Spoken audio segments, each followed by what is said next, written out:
So in this exam style question, we're just going to do some calculations based on series and parallel arrangements of springs. So we have two identical springs. So in this case, we have the spring constant is the same for both of them, and it's 18 newtons per meter, and we've got them arranged in parallel and in series below.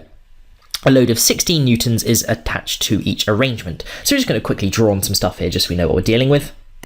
So we see that each of the loads, this W, we've got 16 newtons as our weight. So that just replaces the W we had in our calculations before.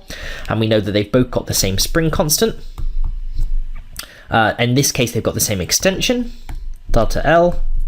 In this case, they'll have different extensions. In general, we had different springs, and we've got forces in both of them. And now in this one, we know that the forces are both going to be the same because we've got the same spring constant and the same extension. So the forces on both are the same, and we'll have the same thing here too. Because again, they're both identical, we've got the same spring constant for both, and so we'll find that we actually have the same extension too, because the springs are identical, so they should extend by the same amount as well. So we'll have a delta L extension here, and a delta L extension here. And the same force in both of them too. So let's actually start going through the question.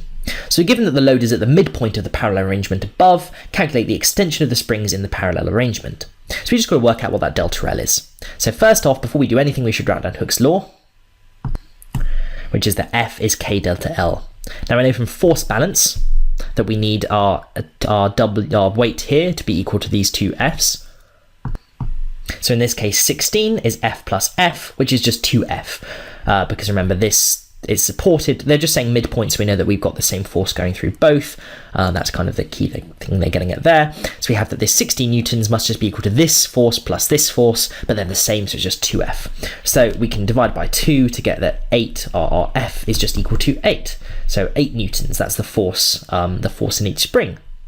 Finally, with that, we can actually just work out what the extension is, because we have everything else we need. We have the K here, and we have our extension here, so we can work out what the we're calculating this extension. We have the force, F, and we have the spring constant, so we can work out what the extension is. So we can just write that down. We know that delta L is just F divided by K by rearranging this equation. We just divided through by this K here.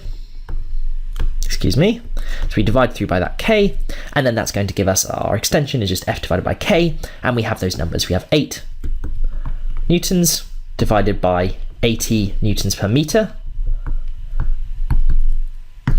We can check that our units are going to check out what they are. These newtons are going to cancel. This meters minus 1 goes up to the top, so we have meters there. And then we can simply see that 8 divided by 80 is just the same as 1 divided by 10, which is just 0.1. So our extension is 0.1 meters. And we should go to two significant figures there, 0.10 meters, just because they did in the questions. We've got two significant figures here and two significant figures here. Or rather, we don't particularly know if we've got two significant figures here at least, but we know we do here. So we'll go to two significant figures, 0.10 meters. Hey guys, to continue watching this video and unlock hundreds of other super concise and exam board specific A-level physics videos, just click the Snap Revise smiley face. Join me today, and together let's make A-level physics a walk in the park.